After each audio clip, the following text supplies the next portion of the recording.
देखो, एक सत्संग में गुरुदेव भगवान ने बताया कि नाम मिल जाना कोई बड़ी बात नहीं है। गुरुदेव ने बताया कि नाम प्राप्त हो जाना कोई बड़ी बात नहीं है। नाम मिलने के बाद में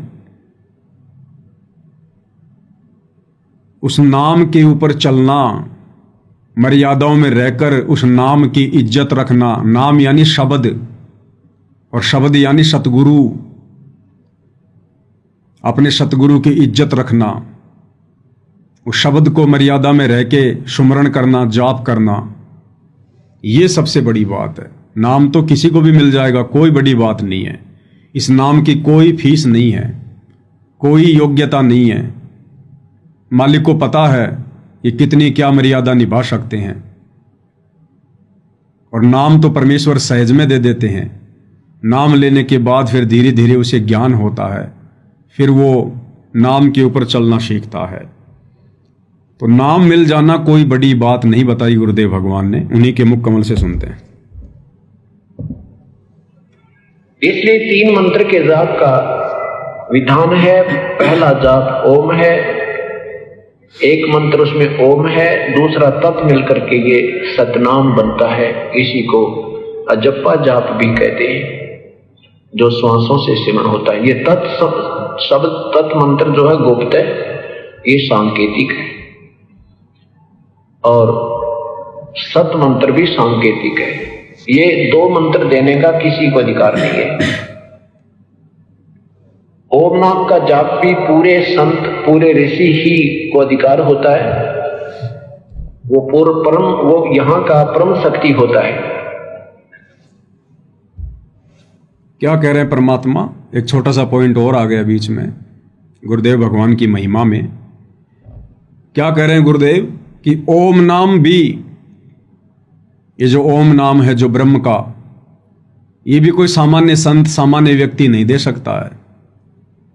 इस ओम नाम का जाप देने का अधिकारी भी कौन होगा? जो यहां की परम शक्ति होगा। यहां की परम शक्ति, 21 ब्रह्मांड की परम शक्ति। तो भाई और बहनों, आज ओम नाम का जाप देने के अधिकारी इस पृथ्वी पर कौन है? आप और हमें तो भली भांति पता है, परमेश्वर रामपाल जी हैं। इनके अलावा तो कोई नाम देने का अधिकारी है ही नहीं संसार में। ये जितने भी आचार्य, शंकराचार्य, संत, महंत, ये सब केवल अपने जीवन को नरक के रास्ते पर लेके जा रहे हैं, और अपने फॉलोअर के जीवन को नरक के रास्ते पर लेके जा रहे हैं। इन्हें अधिकार है ही नहीं किसी को दीक्षा देने का। ओम नाम की दीक्षा देने का अधिकारी भी वही है जो यहां की परम शक्ति हो। तो आज पूरे विश्व में ओम नाम देने के अधिकारी भी सतगुरु रामपाल जी हैं।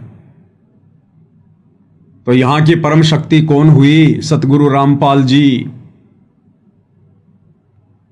अब आप कहोगे 21 ब्रह्मांड की परम शक्ति तो भाई काल है, ब्रह्म है, फिर सतगुरु रामपाल जी कैसे? ये ओम नाम कोई ब्रह्म ने पैदा थोड़ी किया है कि भाई मेरा ओम नाम है, तुम इसका जाप करो। ये ओम नाम उसको दिया किसने? असल में ओमकार कौन है? सबसे बड़ा ओम कौन है? ओमकार कौन है? आप और हम सभी भगत भाई बहन दोपहर के समय परमेश्वर की असुर निकंदन रमेणी करते हैं, और रमेणी में मंगलाचरण के बाद में सबसे पहली लाइन क्या आती है? सत्य पुरुष समरथ ओंकारा। सत्य पुरुष समरथ ओंकारा। और सबसे बड़ा ओम भी कबीर भगवान है, सत्य पुरुष है, अदली पुरुष कबीर हमारा। इस ब्रह्म को, काल को, ज्योति निरंजन को ओम नाम किसने दिया? कबीर भगवान सतगुरु रामपाल जी ने दिया। इसलिए गुरुदेव भगवान कह रहे कि ओम नाम देने का अधिकारी भी यहां की परम शक्ति है। कोई ओम नाम नहीं दे सकता। ये सत्य पुरुष समरथ ओंकारा, अदली पुरुष कबीर हमारा। तो क्या कह रहे हैं गुरुदेव कि ओम नाम देने का अधिकारी भी यहाँ की परम शक्ति होती है, अर्थात सतगुरु रामपाल जी ही परम शक्ति हैं तीनों लोकों में। ये तो केवल इनके नौकर हैं। 21 ब्रह्मांड का स्वामी काल एक नौकर बैठा रखा गुरुदेव भगवान ने यहाँ। 7 संख ब्रह्मांड का स्वामी अक्षर पुरुष एक नौकर बैठा रखा गुरुदेव ने। इसी असुर निकंदन रमेणी में गुरुदेव भगवान क्या कहते हैं? परमात्मा कहते हैं कि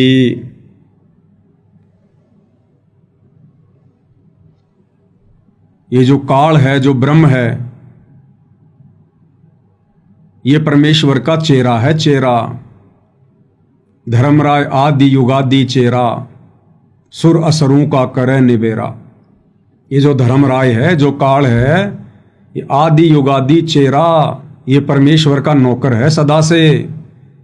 सुर असुरों का करे निबेरा, अच्छी और बुरी आत्माओं का निर्णय करने के लिए एक जज के रूप में परमात्मा ने इसको यहां बैठा रखा है, एक जेलर के रूप में। क्योंकि ये जो 21 ब्रह्मांड है, ये सतलोक की जेल है। जो आत्मा सतलोक में गलती करती है उसको सजा के लिए यहां 21 ब्रह्मांड में भेज दिया जाता है। ये काला पानी की सजा है। और यहां का एक जेलर बना दिया गुरुदेव ने, एक नौकर छोड़ दिया अपना। काल ब्रह्म धर्मराय आदि युगादि चेहरा और सुर असुरों का करे निबेरा, जो यहां पर सबको कर्मानुसार दंड देता है। तो सबसे बड़ी परम शक्ति स्वयं सतगुरु रामपाल जी भगवान, कबीर परमात्मा। देखो भाइयों और बहनों, इस ब्रह्म को जो ओम मंत्र दिया, ये भी कबीर भगवान सतगुरु रामपाल जी ने दिया। तो ये ओम मंत्र भी वैसे रियल में, असल में कबीर भगवान सतगुरु रामपाल जी का ही है, उन्होंने दिया। उसके बाद परमात्मा श्री ब्रह्मा जी को मिले, फिर उन्होंने ब्रह्मा जी को ओम मंत्र का जाप दिया। ब्रह्मा जी को तो उससे पहले पता ही नहीं था ओम क्या है। दिया किसने ओम नाम का जाप? हम तो कह देते हैं कि ओम नाम का जाप ब्रह्मा जी का है। अरे ब्रह्मा जी को दिया किसने? कबीर भगवान सतगुरु रामपाल जी ने, अग्नि ऋषि के रूप में, किसी युग में जोगजीत के रूप में, कभी सहजदास के रूप में जाते हैं परमात्मा। फिर विष्णु जी को परमात्मा ने हरियम नाम दिया। तो हरियम नाम कोई विष्णु जी ने पैदा थोड़ी किया, दिया किसने? कबीर भगवान ने गुरु रूप में। तो मंत्र किसका हुआ हरियम? कबीर भगवान का, सतगुरु रामपाल जी का। इसी प्रकार उन्होंने गणेश जी को किलियम दिया। तो गणेश जी ने थोड़ी पैदा किया किलियम, दिया किसने? कबीर भगवान सतगुरु रामपाल जी ने। तो असल में यह मंत्र है किसका? सतगुरु रामपाल जी भगवान का। ऐसे ही सोहम मंत्र परमात्मा ने शिव जी को दिया। तो देने वाला कौन? कबीर भगवान सतगुरु रामपाल जी। तो भाइयों और बहनों,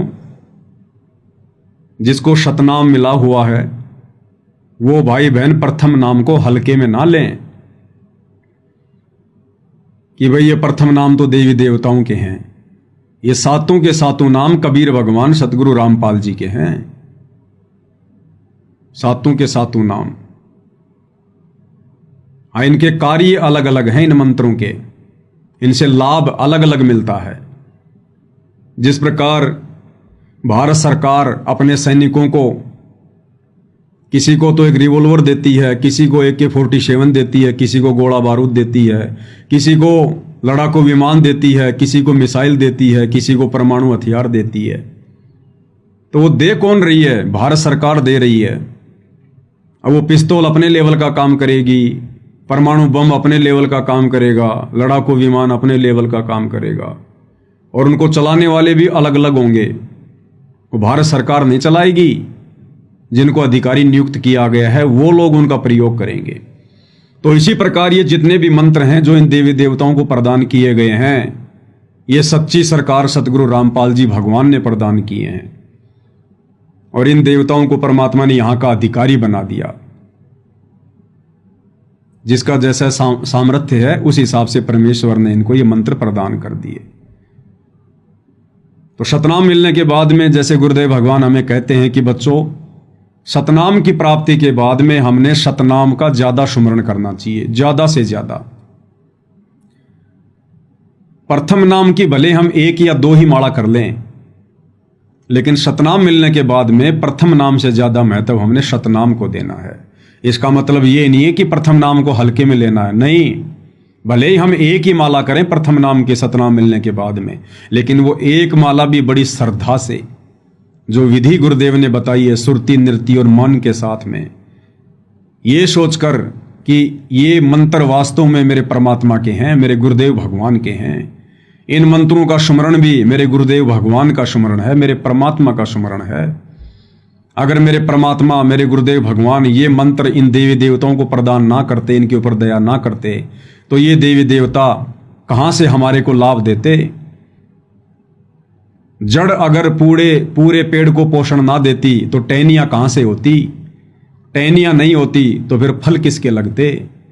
तो मैन कौन हुआ? जड़, जो प्रोक्ष है, गुप्त है, जड़ से खाद लेकर, पानी लेकर पूरा पेड़ अपना विकास कर पाया है।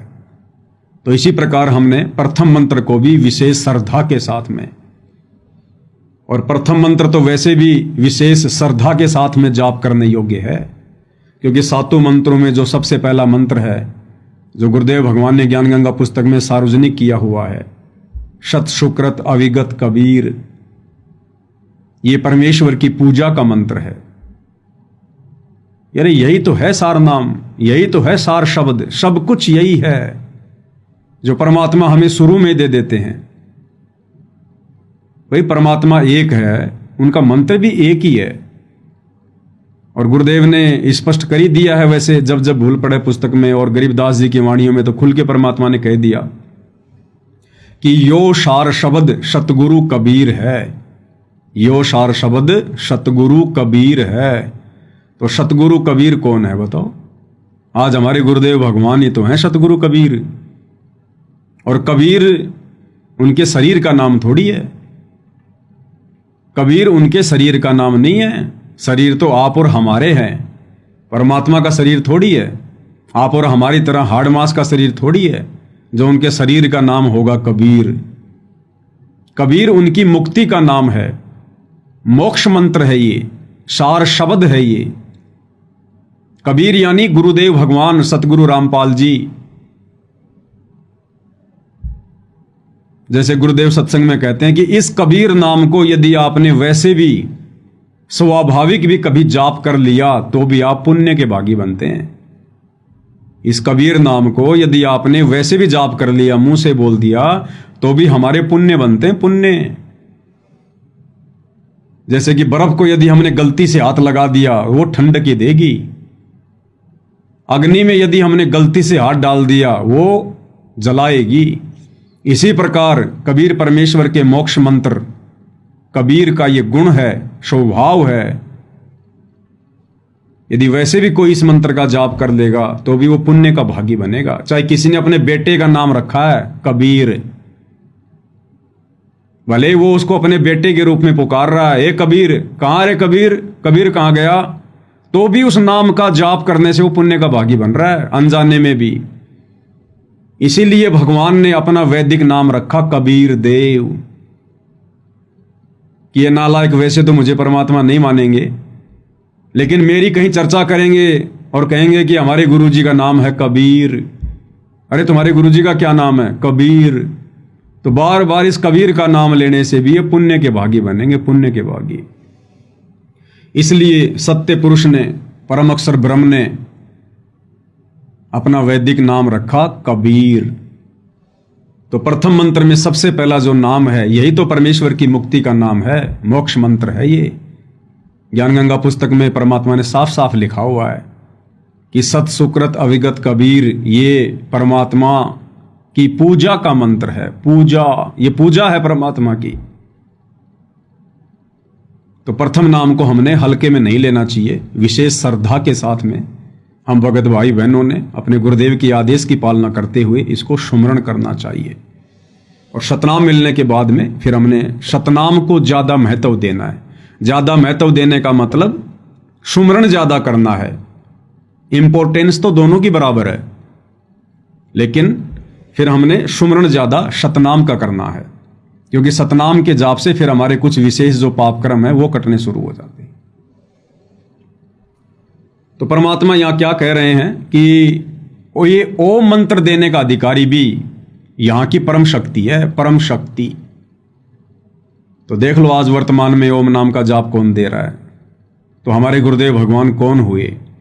भाई और बहनों, प्रमाण ही प्रमाण हैं, सबूत ही सबूत हैं, लेकिन है सारे संकेतों में, हैं सारे संकेतों में। इसलिए गुरुदेव भगवान कहते हैं, सब सुमरे अपने अनुमाना तो गति लखी न जाए, और कहे कबीर कृपया कर जन पर ज्यों की त्यों समझाए। अपने अपने हिसाब से ज्ञानी बनेंगे तो कुछ नहीं समझ पाएंगे। जिस पर गुरुदेव भगवान रजा करेंगे वही आत्मा समझ सकती है, समझा सकती है। तो क्या कह रहे हैं गुरुदेव? ओम नाम का जाप देने का अधिकारी कौन है? पूरे ऋषि ही को अधिकार होता है।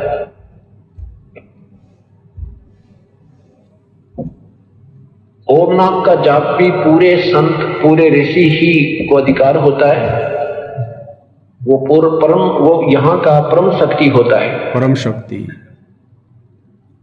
और पूर्ण परमात्मा स्वयं आते हैं या उसका अपना कोई दास भेजते हैं, उनको पूर्ण अधिकार होता है, वो तीनों मंत्र प्रदान कर सकता है। वो भी या तो पूर्ण परमात्मा स्वयं आते हैं या अपना कोई दास भेजते हैं, वही इन मंत्रों को दान करते हैं। तो गुरुदेव भगवान अपने आप को छुपाएंगे, ये तो हम सबको पता है। सीधे सीधे तो नहीं कहेंगे कि वो परम शक्ति मैं ही हूं, वो कबीर भगवान मैं ही हूं। तो 21 ब्रह्मांड की परम शक्ति ही ये मंत्र दान कर सकती है। अब बताओ भाई और बहनों, फिर हम कैसे मान ले कि सतगुरु रामपाल जी मां के गर्भ से आए हैं? कैसे माने हम? 21 ब्रह्मांड की जो परम शक्ति है, वैसे डॉक्यूमेंट्री शास्त्रों में, कागजों में इस काल को बताया गया, 21 ब्रह्मांड के स्वामी ज्योति निरंजन को। अब भाई और बहनों, क्या आपने किसी शास्त्र में सुना है, पढ़ा है? क्या आपने गुरुदेव भगवान के किसी सत्संग में सुना है कि इस काल का मां के गर्भ से जन्म होता है? मरता तो ये भी है, जन्म तो ये भी लेता है। जब 21 ब्रह्मांड का विनाश होता है तो काल और दुर्गा भी मरते हैं, इनका भी शरीर छूटता है। क्या कभी गुरुदेव भगवान ने बताया इनके माता पिता कौन है? क्या बताया गुरुदेव ने? जब ये काल और दुर्गा दोनों अपना शरीर छोड़ते हैं, और इनका शरीर बड़ी दुर्गति से छूटता है, दुर्गति से, जैसे सर्प अपनी केंचली छोड़ता है दुखी हो होकर, ऐसे ही इनका शरीर छूटता है। ये बड़े दुखी होते हैं, बड़े परेशान होते हैं, कायल हो जाते हैं ये। और उसके बाद कबीर भगवान सत्य पुरुष सतगुरु रामपाल जी के आशीर्वाद से, उनके वरदान से काल और दुर्गा को पुनः शरीर मिलता है, युवा शरीर मिलता है इन दोनों को, युवा शरीर। इन दोनों को युवा शरीर मिलता है। ये किसी मां के गर्भ से जन्म लेकर पैदा नहीं होते काल और दुर्गा। क्या कह रहे हैं गुरुदेव भगवान, थोड़ा सुन लेते हैं एक बार। ब्रह्मा जी के 50 वर्ष पूरे हो चुके हैं, 51वां चल रहा है, वो 51 भी पूरे, शेष 49 भी पूरे होंगे, और ब्रह्मा जी की मृत्यु होगी। फिर 7 ब्रह्मा की मृत्यु के बाद एक विष्णु की मृत्यु, 7 विष्णु की मृत्यु के बाद एक शिव की मृत्यु। ऐसे 70,000 बार ये इनकी जन्म मृत्यु एक हो लेगी। किसकी? शिव की। तो उस समय 49,000 बार तो विष्णु मर चुका होगा, और 49 को 7 से गुणा कर लो, 3 अरब कुछ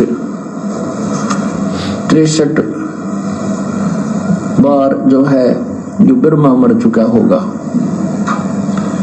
तब एक ब्रह्मांड नष्ट होगा, और ब्रह्मलोक में रहने वाला ये काल मरेगा, ये इसकी मृत्यु होगी। फिर ये दूसरे लोक में, दूसरे ब्रह्मांड में चले ले जाएगा सारी सृष्टि के प्राणियों को, और वहां कर्म परमात्मा की जो कर्म परमेश्वर ने इसके विषय में लिखा बनाया है सिस्टम, उसके आधार से ये फिर पुनर्जन्म होगा, इसका भी और दुर्गा का भी। पुनर्शरीर धारण करेंगे अपनी इच्छा से, जैसे शब्द शक्ति से। कैसे शब्द धारण करेंगे ये दोनों? परमात्मा ने एक वरदान दे रखा है इनको, ये पुनः अपनी इच्छा से शब्द शक्ति से शरीर धारण करते हैं दोनों। काल और दुर्गा बार बार मरते हैं, लेकिन किसी मां के गर्भ से जन्म लेकर उत्पन्न नहीं होते। अब सोचो भाई और बहनों, 21 ब्रह्मांड की परम शक्ति काल और दुर्गा, जब ये काल भी मां के गर्भ से जन्म लेकर पैदा नहीं होता, जन्म नहीं लेता, तो सतगुरु रामपाल जी भगवान जो इस काल के बंध से हमें छुड़वाएंगे, छुड़वाने के लिए आए हैं। अरे काल के बंध से कौन छुड़वा सकता है? जो काल से बड़ा होगा, जो काल से परम शक्ति होगी, काल से सर्वश्रेष्ठ जो शक्ति होगी, वही तो हमें काल के जाल से मुक्त करवाएगा। और जब ये काल ही मां के गर्भ से जन्म लेकर उत्पन्न नहीं होता, तो वो परम शक्ति सतगुरु रामपाल जी भगवान जो काल के सिर पर पैर रखवा कर हमें शतलोक लेकर जाएंगे, क्या वे सतगुरु रामपाल जी भगवान मां के गर्भ से जन्म लेकर आएंगे? ये कॉमन सेंस की बात है, कॉमन सेंस की बात है। इससे भी हमारा विश्वास दृढ़ होना चाहिए कि गुरुदेव भगवान भले अपने आप को छुपाकर कुछ भी कहें कि मेरा तो जन्म हुआ है, मेरा किसान परिवार में जन्म हुआ है, मेरी माता जी का नाम इंद्रो देवी है, मेरे पिताजी का नाम नंदराम है, वे चाहे कुछ भी कहें, जो मर्जी कहें, लेकिन आप और हमारे लिए क्या गाइडलाइन है? आप और हमारे लिए गाइडलाइन है कि गुरु मानुष कर जानते वो नर कहिए अंध, ओवे दुखी संसार में आगे काल के फंदे। आप और हमने गुरु को मानुष मानने की गलती नहीं करनी, क्योंकि जो मां से जन्म लेता है उसको मानुष कहते हैं। तो विचार करने की बात है, जब ये काल ही मां के गर्भ से जन्म नहीं लेता, ये दुर्गा ही मां के गर्भ से जन्म नहीं लेती, तो काल और दुर्गा से ऊपर जो परम शक्ति, जो इस ओम नाम के जाप को देने की अधिकारी है, इस ब्रह्मांड की परम शक्ति, क्या वो मां के गर्भ से जन्म लेकर आएगा? इसलिए जो भगत भाई बहन अपने गुरुजी के विषय में ऐसी घटिया सोच रखते हैं कि गुरुजी का जन्म हुआ है, वो भक्ति योग्य भगत नहीं है, वो भक्ति योग्य प्राणी नहीं है, मोक्ष के अधिकारी प्राणी नहीं है वो। तो परमेश्वर ने क्लियर किया है, बिल्कुल सत्संगों में सारे भेद छुपा रखे हैं गुरुदेव भगवान ने, कोई कमी नहीं छोड़ रखी मालिक ने। तो क्या कह रहे हैं परमात्मा? पूरे संत, पूरे ऋषि ही को अधिकार होता है, वो पूर्व परम, वो यहाँ का परम शक्ति होता है, परम शक्ति। और पूर्ण परमात्मा स्वयं आते हैं या उसका अपना कोई दास भेजते हैं, उनको पूर्ण अधिकार होता है, वो तीनों मंत्र प्रदान कर सकता है, वो भी जिसको आदेश प्रभु का हो। अन्य के द्वारा ये 3 मंत्र भी अगर कोई प्राप्त करता है तो भी वो पार नहीं हो सकता। इन तीनों मंत्रों के प्राप्त होने के उपरांत भी अगर कोई आप मर्यादा भंग कर दोगे, नियम में नहीं रहोगे, तो भी आप फेल हो जाओगे। ऐसा तीनों मंत्र प्राप्त करने के बाद भी यदि आप कोई नियम भंग कर दोगे, मर्यादा तोड़ दोगे, आपकी श्रद्धा में कोई कमी रही, यदि आपने गुरु को मानुष माना, गुरु के अलावा किसी और में परमात्मा देखा, तो भी हम यहीं रह जाएंगे। और आगे फिर गुरुजी क्या कह रहे हैं? परमेश्वर कह रहे हैं कि नाम मिल जाना कोई बड़ी बात नहीं है। पर अपॉइंटमेंट होगी तो फिर वो डिसमिस ना होगा। तो ये अनजानपने हम कर करके अभी फेल होते रहे। हमने अंतिम श्वास तक मर्यादा में रहते हुए अपनी मजदूरी करनी है, तभी हमें ये मजदूरी का प्रतिफल मिलेगा, नहीं तो अब्सेंट लग जाएंगी और तनख्वाह मिलेगी उस दिन बहुत कम पैसे मिलेंगे। इसलिए हमें सावधानी बहुत रखनी पड़ेगी। नाम ले लेना कोई बड़ी बात नहीं, क्या कह रहे हैं गुरुदेव? नाम ले लेना कोई बड़ी बात नहीं। ध्यान से सुन लो, रखनी पड़ेगी। नाम ले लेना कोई बड़ी बात नहीं, क्योंकि आपके पुण्य बहुत अच्छे हैं जो परमात्मा ने स्वीकार किया। उपदेश मिल गया, उसके बाद मर्यादा बहुत जरूरी है, बहुत आवश्यक है। मर्यादा में नहीं रहे तो सारा काम फिर बिगड़ जाएगा। जैसे माता गर्भ को रखे यत्न बनावे, ठेस लगे तक क्षीण होवे, तेरी ऐसे भक्ति जावे।